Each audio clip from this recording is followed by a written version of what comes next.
ચાલો આજે એક બહુ સરસ જાદુ તમને શીખવાડું પત્તાનું, જે મારી પાસે કોઈ છે નહીં કે જેને હું કહી શકું કે તમે આમાંથી એક પત્તું ખેંચી લો. એટલે હું જ પત્તું ખેંચીશ અને કેમેરામાં બતાવી દઈશ. તો આમાં કોઈ જાતનું સેટિંગ નથી. એટલે આપણે પહેલાં પત્તાને ટીપી લઈએ. હવે આમાંથી કોઈ પણ એક પત્તું ખેંચવાનું. જો એક પત્તું આ હું મેં ખેંચ્યું અને અહીંયા કેમેરામાં બતાવી દઉં છું. હવે આમાંથી 21 પત્તા જુદા મૂકવાના. 1 2 3 4 5 6 7 8 9 10 11 12 13 14 15 16 17 18 19 20 અને 21 પત્તા જુદા કાઢ્યા પછી હાથમાં જે પત્તા રહ્યા ત્યાં આગળ આ ખેંચેલું પત્તું અહીંયા મૂકવાનું અને એની ઉપર 21 પત્તા મૂકી દેવાના. હવે એક પત્તું ચત્તું એક ઊંધું એમ ઉતર્યા કરવાના. ચત્તી બાજુએ આપણું ખેંચેલું પત્તું આવે છે કે નહીં એ જોવાનું. તો જુઓ, એ સતત એક પત્તું જ્યાં સુધી ન રહે ત્યાં સુધી આમ ઉતર્યા કરવાના છે પત્તા.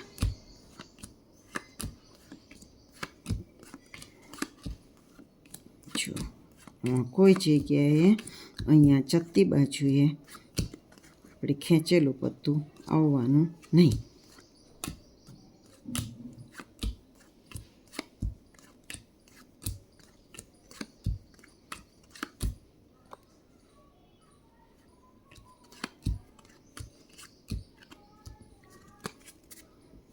આ ચત્તા પત્તા રહેવા દેવાના.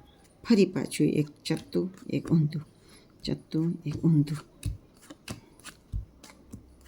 જોજો હા.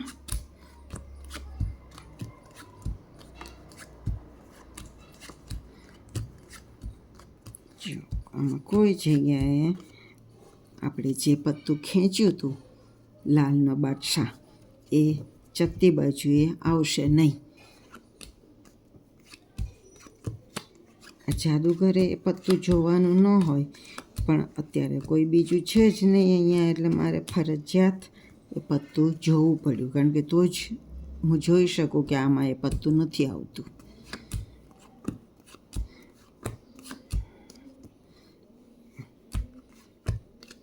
હવે આજે એક પત્તું બાકી રહ્યું ને એ લાલનો બાદશાહ. કેવું છે જાદુ? સરસ છે ને? 21 પત્તા કાઢવાના અને પછી હાથમાં જે પત્તા વધ્યા હોય એની ઉપર ખેંચેલું પત્તું મૂકી દેવાનું અને પછી બાકીના 21 પત્તા જે કાઢ્યા હોય એની ઉપર મૂકવાના અને પછી એક ચત્તું એક ઊંધું એક ચત્તું એક ઊંધું ઉતર્યા કરવાનું. જ્યારે છેલ્લું એક પત્તું બાકી રહ્યું રે એ તમારું ખેંચેલું પત્તું હોય. કેવું સરસ જાદુ છે, નાનકડું એવું અને સરસ મજાનું. તો તમે પણ આ પ્રમાણે કરજો તો તમારે પણ થશે. કેવું લાગ્યું આ નાનું જાદુ મને જણાવજો. આવજો.